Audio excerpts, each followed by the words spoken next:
లోకి వచ్చే ముందు చేసిన వాగ్దానాలు ఏంటి, మరి ప్రస్తుతం రాష్ట్రంలో నడుస్తున్నటువంటి పరిస్థితులు ఏంటిదంటే చాలా మనకి స్పష్టంగా తెలుస్తుంది. రాష్ట్రాన్ని ఒక డ్రగ్స్ డెన్ గా మార్చేశారు. అంటే డ్రగ్స్ అనేది యథేచ్ఛగా నడుస్తుంది. ఇంకొక ముఖ్యమైన విషయం ఏంటంటే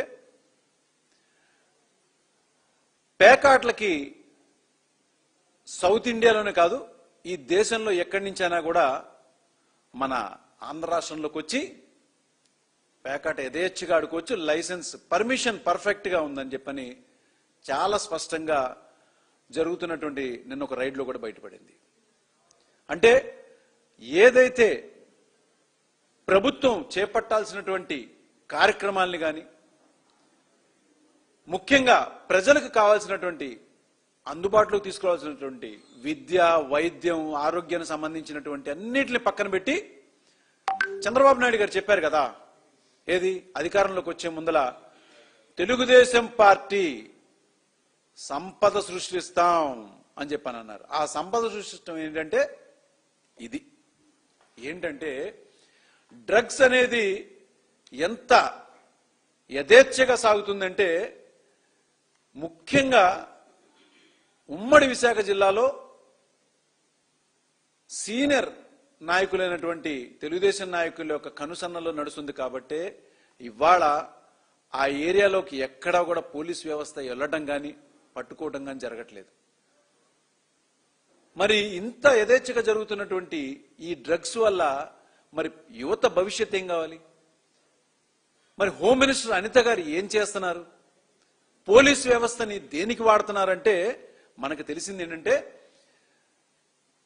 వైఎస్ఆర్ కాంగ్రెస్ పార్టీ మీద కక్షపూరితంగా పెట్టేటువంటి కేసులకి పూర్తిగా ఈ పోలీస్ వ్యవస్థను వాడటం జరుగుతుంది. అంతేగాని రాష్ట్రంలో జరుగుతున్నటువంటి ఇలాంటి అరాచకాలను పట్టించుకోవడాకో, లేకపోతే ఈ గంజాయి వల్ల యువత పాడైపోవడం, ముఖ్యంగా కాలేజీల అడ్డా, నగర శివారుల అడ్డా, అంటే ఏ స్థాయిలో దీన్ని తీసుకెళ్తున్నారంటే మరి భవిష్యత్తు ఏమైపోద్దో యువతది నాకు అర్థం కావట్లేదండి. చాలా మంది నాయకులు ఏం చెప్తున్నారంటే మేము వచ్చే ముందలేమో మేము గంజాయిని అనేది యథేచ్ఛగా దాన్ని జరిగినటువంటి గత ప్రభుత్వంలో దాన్ని మేము అరికడతామని అన్నారు. ఇవాళ వాళ్ళు చేస్తున్నది ఏంటిది?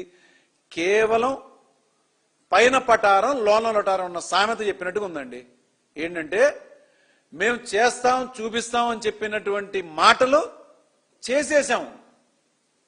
అంటే 75 సంవత్సరాలు ఉన్నటువంటి చంద్రబాబు నాయుడు గారు ఆయన వయసుకు కూడా ఒక్కసారి అరే నేను ఇంత యథేచ్ఛగా అబద్ధం, ఇంత నిస్సిగ్గుగా నేను అబద్ధాలు ఆడుతున్నాను అనేటువంటిది కూడా ఆలోచించుకోవట్లా.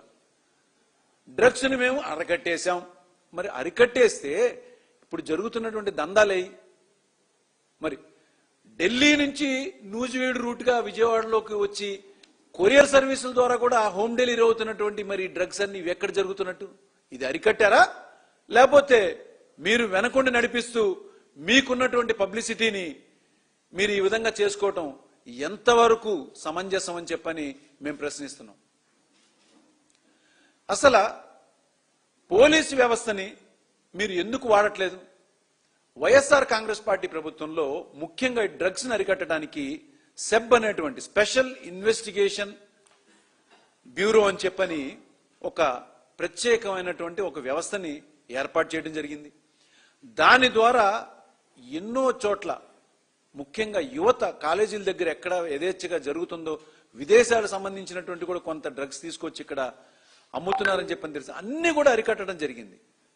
ఇంకా ఏపీ ఒరిస్సా బార్డర్లో దాదాపు 11,500 ఎకరాలు గంజాయి సాగుని మొత్తాన్ని కూడా పూర్తిగా పట్టుకోవడం, దాన్ని ధ్వంసం చేసి అక్కడ ఉన్నటువంటి గిరిజనులకి మరి వాళ్ళకి ఏదో ఒకటి ప్రత్యామ్నాయం చూపించాలి కదా అని చెప్పని 500 కోట్ల రూపాయలతో వాళ్ళకి వేరే పథకాలు, వేరేటువంటి అవకాశాలు చేసుకున్నటువంటి గ్రామీణ పద్ధతుల్లో వాళ్ళ అడవుల్లో సంపద అవన్నిటిని కూడా తెచ్చుకుని వాళ్ళు అమ్ముకోవడానికి, వాళ్ళ జీవనోపాధి గడవడానికి ఆ రోజున వైఎస్ఆర్ కాంగ్రెస్ ప్రభుత్వం చాలా పెద్ద ఎత్తున చేసినటువంటి ఆ యొక్క పనికి ఇవాళ ఆ సెబ్ని ఏం చేశారు? ఎంతో చక్కగా పనిచేస్తున్నటువంటి సెబ్ని వైఎస్ఆర్ కాంగ్రెస్ పార్టీ సెబ్ పెట్టింది కాబట్టి మేము దాన్ని తీసేసాం. పోనీ మేము పెట్టాము, మీరు తీసేశారు, బానే ఉంది. కానీ ఈ రాష్ట్ర భవిష్యత్తు పరిస్థితి ఏంటి? ఈగల్ అని ఒక సంస్థను వాళ్ళు పెట్టారు. ఈగల్ పరిస్థితి ఏం చేస్తుందో తెలుసా అండి? ఇప్పుడు ప్రస్తుతం దానికి సరైనటువంటి అధికారులు లేరు, దానికి ఒక టీం లేదు. ఒక మాటలో చెప్పాలంటే ఈగల్ అనేది ఏంటంటే, మనం గ్రద్దను చూస్తాం కదా, పైనుంచి అన్ని ఏం జరుగుతుందో చూసుకుంటే అదే జరుగుతుంది. అంటే యథేచ్ఛగా సాగుతున్నటువంటి ఈ యొక్క దందా సరిగ్గా జరుగుతుందా లేదా అని రిపోర్ట్ ఇవ్వడానికి, అంటే ఒక డ్రోన్ లాగా ఆ యొక్క సంస్థ పనిచేస్తూ చంద్రబాబు నాయుడు గారికి కానీ, ఇంకా వాళ్ళ లోకేష్ గారికి కానీ, వీళ్ళందరికీ కూడా ఆ రిపోర్ట్ ఇవ్వడానికి మాత్రం ఆ యొక్క సంస్థ పనిచేస్తుంది. ఎందుకంటే డ్రగ్స్ అనేది ఎక్కడో బయట ఎక్కడో రాష్ట్రం సరిహద్దుల్లోనో ఎక్కడో జరిగింది కాదండి. స్వయంగా చంద్రబాబు నాయుడు గారి కుమారుడు లోకేష్ గారి కాన్స్టిట్యున్సీ మంగళగిరిలోనే డ్రగ్స్ దొరకడం కూడా మనందరికీ తెలిసిన విషయం. చాలా బాధాకరంగా ఉంది. అంటే మీరు ఏం చేయదలుచుకుంటున్నారు ఈ రాష్ట్రాన్ని? ఏం చెప్పి మీరు రాష్ట్రంలోకి వచ్చారు? ఏం చెప్పి మీరు అధికారంలోకి వచ్చారు? ఇవాళ మీరు ఏం చేయదలుచుకుంటున్నారు? అసలు ఈ యువత వాళ్ళ తల్లిదండ్రులు ఎంత ఆందోళనకు గురవుతున్నారో తెలుసా? చాలా బాధగా ఉంది. చంద్రబాబు నాయుడు గారు, మీరు దీని విషయంలో తీసుకోవాల్సినటువంటి నిర్ణయాలు ఏదైతే పోలీస్ శాఖను మీరు వాడుతున్నటువంటి విధానం చూస్తే రాష్ట్ర ప్రజలు దాన్ని తప్పనిసరిగా మీకు సరైన రీతిలో బుద్ధి చెప్తారు. దీన్ని మీరు కూడా మార్చుకోకపోతే వైఎస్ఆర్ కాంగ్రెస్ పార్టీ తరఫున మేము కూడా దీన్ని కోర్టుకు వేసి తప్పనిసరిగా అన్ని చోట్ల వ్యవస్థలు సరిగ్గా పనిచేసే విధంగా మేము దీన్ని ముందుకు తీసుకెళ్తామని చెప్పని మీకు తెలియజేస్తున్నాం. సరే, ఇంకొక విషయం ఏంటంటే, విద్యా, వైద్యం, ఆరోగ్యం ఈ విషయాల్లోకి వస్తే కూటమి ప్రభుత్వం తీసుకున్నటువంటి ఎన్ని రకాల తప్పులు తడకలు, వాటిల్ని పక్కకు తోసి మీరు ఆ యొక్క విద్యా సంస్థల దగ్గర అక్కడ ఈ డ్రగ్స్ ని అమ్మడానికి పూర్తిగా వాడటం అనేది ఎంతవరకు కరెక్ట్ అండి? చాలా బాధ అనిపిస్తుంది. యువత పరిస్థితి రేపు రానున్న రోజుల్లో ఎలా అయిపోతుందో, ఏమి మీరు సందేశం ఇవ్వదలుచుకున్నారో అని చెప్పని మాకు అర్థం కావట్లా. ఒక పక్క మీరు వాగ్దానాల పరంగా ఏం చేశారు? సూపర్ 6, సూపర్ 7 మేము వచ్చామంటే ఇచ్చేస్తాం, గత ప్రభుత్వం ఇచ్చినటువంటి హామీల కన్నా ఎక్కువగా మేము ఇవి అమలు చేస్తామని చెప్పని, మరి అసలు కనీసం కొద్దిపాటి సిగ్గు కూడా మీరు పడకుండా హామీలు మేము అమలు చేసేసాం, super hit, super 6, super hit, super 6 అని చెప్పని దానికి ఒక కార్యక్రమం పెట్టడం, అదొక ఖర్చు. చేశారా చేయలేదా అనేది ప్రజలందరికీ తెలుసు. ఇంకొకటి, సినిమాలు హిట్ అయితే పెట్టుకుంటారు చూసారండి, 100 రోజులు సక్సెస్ సభ అన్నట్టుగా మాది మంచి ప్రభుత్వం, 100 రోజులు మంచి ప్రభుత్వం. ఏంటిది? ఇవన్నీ చేయాల్సిన పని ఏంటిది? మీరు చేస్తున్న పని ఏంటిది? ఇక్కడ డ్రగ్స్ ని ఇంకా చాలా చాలా భయంకరమైన విషయం అండి, MDMA. అది ఆ మాదక ద్రవ్యం అనేది ఒకసారి ఇంకా రాష్ట్రంలో గన స్ప్రెడ్ అయిందనుకోండి, యువత ఎలా మారిపోతారంటే ఒక సైకోల్లాగా మారిపోతారు.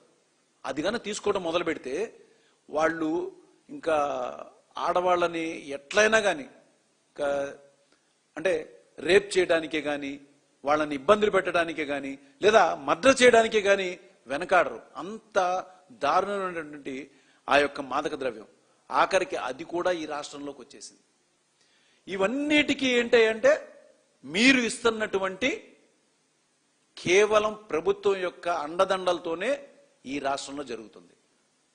మరి ఇంకా ముఖ్యమైన విషయం ఏంటంటే, మనకి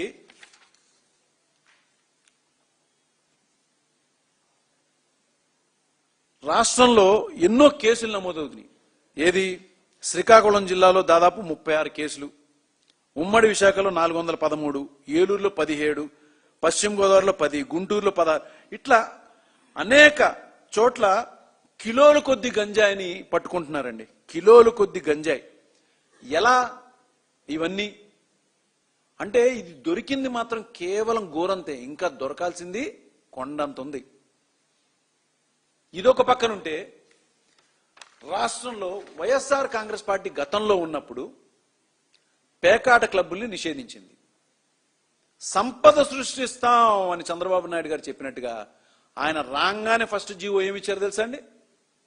పేకాట క్లబ్బులు మీరు ఓపెన్ చేసుకోవచ్చు, యథేచ్ఛగా మీరు పేకాట ఆడుకోవచ్చు. దక్షిణ భారతదేశం నుంచి చుట్టుపక్కల నుంచి ఎక్కడైనా వచ్చి ఈ యొక్క రాష్ట్రంలో మీరు పేకాట ఆడుకోవచ్చు. ఎందుకంటే ఇంత పక్కాగా దీని మీద మాట్లాడటానికి ఆస్కారం ఏముందంటే, జస్ట్ నిన్నే నూజివీడులో మ్యాంగో, అది ఒక పేకాట అంటే కల్చరల్ ఇదండి, మ్యాంగో బే రిక్రియేషన్ క్లబ్. ఆ యొక్క క్లబ్ బయట మేము ఇక్కడ రిక్రియేషన్ అనేది హైకోర్టు ఆదేశాలతో నడిపిస్తున్నాము అని రాశారు. రిక్రియేషన్ అంటే ఏంటండి చెప్పండి? అదొక ఫ్యామిలీ మెంబర్షిప్ ఉండి వాళ్ళకి ఏమన్నా ఆటలు కానీ లేదా ఏమన్నా సంబంధించినటువంటి ఫంక్షన్స్ చేసుకోవడం కానీ అట్లాంటివి జరగాలి. కానీ పేకాట క్లబ్బుల్ని చేసుకోమని ఎక్కడ కూడా రిక్రియేషన్ క్లబ్లో వాటి యొక్క కండిషన్స్లో ఎక్కడ లేదండి. కానీ వాళ్ళంతా యథేచ్ఛగా చేశారంటే దీని వెనక ప్రభుత్వ హస్తం లేదా? ప్రభుత్వ హస్తం లేకుండానే దాదాపు నిన్న రైడ్ జరిగినప్పుడు 280 మందిని పట్టుకుంటాం. దాదాపు 120 కార్లు, 150 కార్లు, 50 బైకులు, ఇంతమందిని పట్టుకుని 50 లక్షల దాకా క్యాష్ పట్టుకోవడం జరిగింది. ఎక్కడ మీడియా పరంగా బయటికి ఎందుకు రావట్లేదండి? ఎందుకంటే మీరు దీనిలో మీ వ్యక్తులు లేకపోతే, అధికార పార్టీ యొక్క అండదండలతో కనుక జరగకపోతే మీరు దీన్ని ఎందుకు బయటికి తీసుకురావట్లేదు? తప్పనిసరిగా మీరు బయటికి తీసుకురావాలని చెప్పని వైఎస్ఆర్ కాంగ్రెస్ పార్టీ తరఫున మేము డిమాండ్ చేస్తున్నాం. ఎన్ని రకాలుగా మీరు క్లబ్బుల్ని నడిపిస్తున్నారు, ఎన్ని చోట్ల నడిపించి ముఖ్యంగా రాష్ట్రంలో ఈ యొక్క నీచమైన దందాలకు మీరు ఒడిగడుతున్నారు. ఇదేనా మీరు సృష్టిస్తున్నటువంటి సంపద?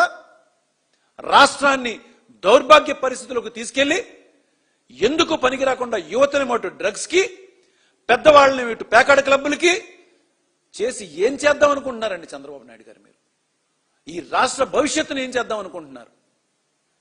ఇది వైఎస్ఆర్ కాంగ్రెస్ పార్టీ తరఫున మేము చాలా గట్టిగా డిమాండ్ చేస్తున్నాం.